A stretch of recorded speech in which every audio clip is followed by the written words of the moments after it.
کہ جلد سے جلد جب ہماری پٹیشن آپ کے پاس آ جائے اس پہ پٹیشن پہ بینچ بنا کے اس کا جلد سے فیصلہ ہو اور ہماری سیٹیں ہمارے پاس واپس آ جائیں. بسم اللہ الرحمن الرحیم. آج 3:30 بجے خان صاحب کے ساتھ ملاقات ہوئی ہے. عمیر نیازی صاحب تھے میٹنگ میں, مروت صاحب تھے اس میٹنگ میں تھا اور شیراز رانجھا صاحب تھے. یہ ہائی کورٹ کے آرڈر کے مطابق ہماری ملاقات ہوئی ہے.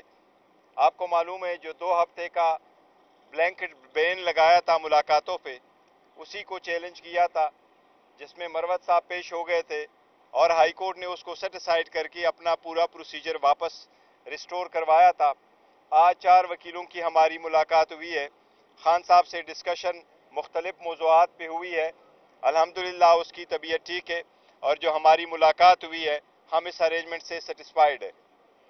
خان صاحب کے ساتھ مختلف امور پہ بات ہوئی ہے. آپ کو معلوم ہے سینٹ کا الیکشن ہے, کے پی کے سینٹ سے الیکشن, اور اپنے کینڈیڈیٹ کے مطابق خان صاحب کے ساتھ مشاورت کرنی تھی. وہ مشاورت کمپلیٹ ہو چکی ہے اور انشاءاللہ تعالی آج یا کل انشاءاللہ تعالی ہم اپنے کینڈیڈیٹ کا فارملی اناؤنسمنٹ کر لیں گے. خان صاحب نے وہ نام مجھے بتائے ہیں جن کو خان صاحب نے فائنل کیا ہے. اس کے ساتھ ساتھ خان صاحب نے انسٹرکشن دی ہے ہم کے پی کے گورنمنٹ میں ایک کمیٹی بنائیں گے اور وہ کمیٹی میں مروت صاحب بھی ہوں گے. اس کمیٹی میں ہم سارے جتنے زیادتیاں ہوئی ہے اس کو تدارک کے لیے وہ کمیٹی سفارشات وضع کرے گی. وہ ان لوگوں کو جن کے ساتھ زیادتیاں ہوئی ہے اس کا کیسے مداوع کیا جائے اس کے بارے میں بھی سفارشات ہوگی, اور اگر لوگوں نے غیر قانونی کام کیا ہے تو ان لوگوں کو کیسے ہینڈل کیا جائے اس کے بارے میں اس کمیٹی کی سفارشات انشاءاللہ تعالی اس پہ ہوگی. ساتھ ساتھ 23 تاریخ کو انشاءاللہ تعالی 23 مارچ کو پاکستان تحریک انصاف جلسہ منعقد کرے گی. وینیو کا اور ٹائمنگ کا انشاءاللہ تعالی بعد میں ہم فارمل اناؤنس کل پرسوں تک انشاءاللہ تعالی کریں گے. اس کے ساتھ ساتھ ہم الیکشن کمیشن سے ایک مطالبہ کر رہے ہیں فارمل, اور وہ یہ کہ جتنے کینڈیڈیٹ ہمارے جیت چکے, ہم تو حکومت کے جیت کو جیت نہیں مانتے, کیونکہ یہ سارے وہ رزلٹ ہے جو 9 فروری کو آئے تھے اور فارم 47 کے بیس پہ آئے تھے, نہ کہ فارم 45 پہ. لیکن اس کے باوجود ایک سازش شروع ہو چکی ہے جس کے بیس پہ پاکستان تحریک انصاف کے بیٹ کینڈیڈیٹ جو جیت چکے ہیں, جو آ چکے ہیں, جن کے نوٹیفیکیشن پہلے سے ہو چکی ہے, ان کینڈیڈیٹ کو ریکاؤنٹنگ کے ذریعے سے ان کے جیت کو شکست میں تبدیل کرنے کی کوشش کی جا رہی ہے.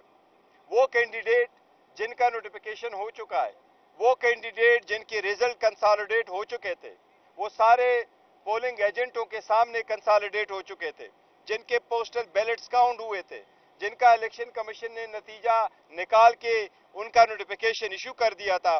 قانون کے مطابق کنسالیڈیشن کے بعد ری کاؤنٹنگ نہیں ہو سکتی.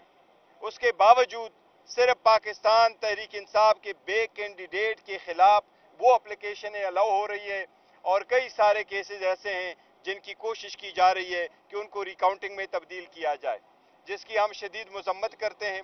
اور ہم مطالبہ کرتے ہیں اعلیٰ عدلیہ سے اور الیکشن کمیشن سے کہ اس پروسیس کو روکا جائے, اور اس کی طرف بڑی بدامنی پھیلے گی, اور وہ یہ ہے کہ اگر آپ ہماری جیت کو شکست میں تبدیل کریں گے, جیت کو آپ شکست میں تبدیل کریں گے تو یہ غیر آئینی, غیر قانونی ایک نیا فعل آپ شروع کر رہے ہیں. ہماری ان سب سے درخواست ہے کہ جو نتیجے اخذ ہو چکے ہیں اس نتیجوں کو ایز اٹ از رہنے دے, جو اس سے ایگریوڈ ہے وہ اپنے متعلقہ فورم جائے گا.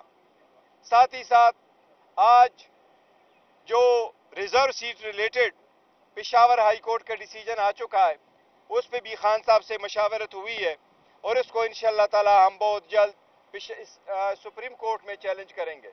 ہماری سپریم کورٹ سے درخواست ہوگی کہ اس پہ جلد لارجر بینچ بنا کے اسے جلد سے جلد فیصلہ کیا جائے تاکہ جن کا حق ہے وہ ان کو ملے. کیونکہ ہم اس بات پہ قائم ہیں کہ قائین کے آرٹیکل 51 کے مطابق کسی بھی پولیٹیکل پارٹی کو اس کی جیتی ہوئی سیٹ سے زیادہ ریزرو سیٹیں نہیں مل سکتی. یہ جو پولیٹیکل پارٹی کو سیٹیں ملی ہیں ہماری 78 سیٹیں, یہ ان کی جیتے ہوئے سیٹ سے زیادہ ہے, ان کو ایک قسم کی خیرات میں دی گئی ہے. ہم سپریم کورٹ سے مطالبہ کرتے ہیں اور ہم التماس کرتے ہیں، ہم التجا کرتے ہیں کہ جلد سے جلد جب ہماری پٹیشن آپ کے پاس آ جائے، اس پہ پٹیشن پہ بینچ بنا کے اس کا جلد سے فیصلہ ہو اور ہماری سیٹیں ہمارے پاس واپس آ جائے.